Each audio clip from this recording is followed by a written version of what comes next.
GSMC Sports Network is absolutely free. Hello everyone and welcome back into the GSMC Dead Ball Sports Podcast. And for our third segment of today's show, we're going to be talking about the top 5 shortstops in the MLB this season. And I truly believe this is one of the most special positions in terms of overall talent that we can look at for this list. It's the most integral position potentially in all of sports, and I think the talent levels of all 5 of these players, no matter how young or how old they may be, truly transcend some of these other players around the league at different positions. It may be the most fun one to analyze in all my lists, even though we still have a couple of fun ones coming up. But without further ado, let's jump right into our top 5 shortstops heading into this particular MLB season. So off at number 5, a lot of people might say that his first real season as a starting shortstop for the Kansas City Royals vaulted him so far ahead of all the other shortstops in the league that he could be the number 1 shortstop right now. But I still think he has a couple of years to further... Actually, no. I'm getting myself mixed up. I'm not quite there just yet. This guy has established himself enough in the league at the number 5 spot, but is also someone who you could say is due for a decline in the next couple of years. Still elite enough, though, to make it into this year's top 5, and that is Mr. Mookie Betts. I don't know why I mixed up him and Bobby Witt Jr. Spoiler alert as to who number 4 is, but this is still someone who, even though I mixed him up as an established shortstop in this league, and someone who, is a little bit understated in how he performs offensively, but still someone who is so versatile in wherever he can play defensively that he is perhaps the most integral part of the LA Dodgers, even amongst all the star-studded players on that roster. And the reason why is, no matter how many times they change his position, he's always up for the challenge, always adapting to the new challenges. And he still is someone who, even though he's not the prettiest, sexiest hitter in terms of being a power guy, he still hits. He could reach 300 home runs and 200 stolen bases this season, and that just goes to show how wily and creative of a player Mookie Betts is on the base paths offensively. Just someone who produces no matter what for his team.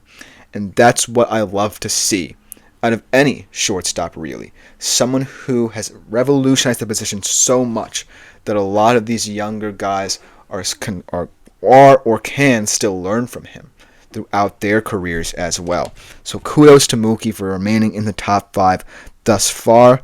Maybe he drops out if there's a steady decline in his game this season, but who knows. Then at number 4, finally we get to talk about a guy who is the next big thing coming up, Bobby Witt Jr. And like I said, a lot of people think that just after one full season at the starting shortstop for the Kansas City Royals, he might be the number 1 overall shortstop in the league. And he is an outstanding defender. And again, someone like Ketel Marte, if Shohei Ohtani or Aaron Judge did not exist, Bobby Witt certainly would have gotten more votes for the MVP last year.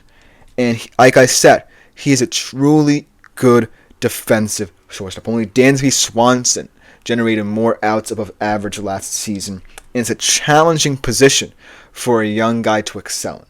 And he excelled in so many ways, not just defensively. Look what he did offensively as well. Led the entire majors in batting average with a .332 average and hits as well. He scored 125 runs, drove in 109, stole 31 bases. And I feel that because of this, the Royals have a guy they can rely on for life, or at the very least a decade and a half. I'm exaggerating a little bit because he's still such a young player. I just want to remind you of that. And his talent really proved that the sky is the limit for him. And for a Royals team that really is not going to play sexy baseball, for someone to be so prolific on offense yet still maintain the defensive intensity that is required to play for a team like Kansas City is remarkable, especially at the young age. So look for his star to continue to ascend. And like I said, for him to maintain his dominance on this list. And who knows? Maybe I'll be right. In the next couple of years, he truly can cement himself as the number one overall shortstop in the game because he has a lot of good years left in him, potentially unlike some other guys on this list as well. But then let's get into the number 3 guy, Francisco Lindor, another guy who last year, if Shohei Ohtani did not exist, could have won the MVP. We're hearing all the chants in terms of those Citi Field fans as they made that deep run in the postseason. And I feel confident that even with the addition of Juan Soto, even with all the talent at the top of that batting order, Francisco Lindor is the leadoff guy. He's the heartbeat of this team. He's going to set the tone each and every at-bat. And no matter what he does, we know that he's going to be a true leader for this organization for the time being. Because I don't really know where his career is going to take him next. Because he is getting up there in age. And I don't know if he's going to continue to be the face of the franchise over the next couple of years because Juan Soto is quickly going to become that guy. But for now, he truly is someone who's going to set the tone for the Mets. In 109 games batting first last year, he had 303, 374, 552 slash line, and I think that the perfect way to set this up so that both of these guys don't feel hard done by is just have Soto slotted behind them. Because I love that if Francisco's able to set the tone, hit a couple homers at that slot over the first couple of games, then Soto will start to settle into his role offensively as well. And also, the reason why Lindor is still someone who I highly respect, maybe starting to respect a little bit more than someone like Mookie Betts, is because of his hitting prowess. He could reach 1,000 runs in his career this season, 8 more hits before he gets 1,500. And as long as the Mets remain in contention, as long as this championship window stays open, Francisco Lindor will continue to make his march towards Cooperstown heard. And ultimately, I do believe that if Shohei Ohtani was not as crazy of a player as he is, Francisco Lindor would have gladly taken that NL MVP award back to New York with him. So that's how much I respect a guy like Francisco Lindor. And here's to many more years of him being a Met. I hope he remains someone who this team can rely on, even with the addition of Soto. Potentially the guy who holds this locker room all together, And that just speaks to his immense talent, both on and off the field. As that glue guy, as that leader, as the guy in the lineup, most importantly, who sets the tone for everyone else. So that's why he commands a little bit more respect than, say, a Mookie Betts right now, even though Mookie could be seen to have more of a Hall of Fame case than him. I still respect Francisco Lindor for what he's doing for the Mets, and hopefully they can break through themselves and win a couple World Series in the short term. But then at number 2, one of my favorite guys, had a lot of injuries throughout his career. I'm so happy he came to Texas, got that championship, got that second World Series MVP, Mr. Corey Seager, one of the great shortstops of his generation as well. Corey Seager is absolutely an incredible athlete and player. And if the Texas Rangers want to continue to have success, continue to try and be a contender in the AL West, they're going to need more production out of both him and Semien, who we talked about yesterday. Yes, like I just mentioned before, he is prone to injury, but he still is someone who has had 4 seasons of at least 5 WAR over the past couple of years. And to prove his hitting prowess, his final home run of last season was the 200th of his career. So even in an era where home run hitting is not seen as prolific as before, Corey Seager has been one of the kings of the home run over the past couple of years. And like I said, this is a Rangers squad trying to get back to where they were 2 years ago.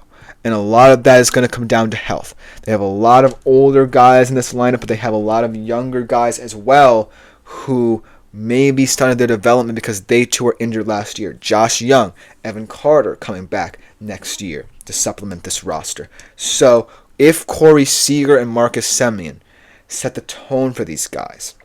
Stay healthy, most importantly, and continue to hit for both average and power, that I guarantee you that this Rangers team can continue to be a threat.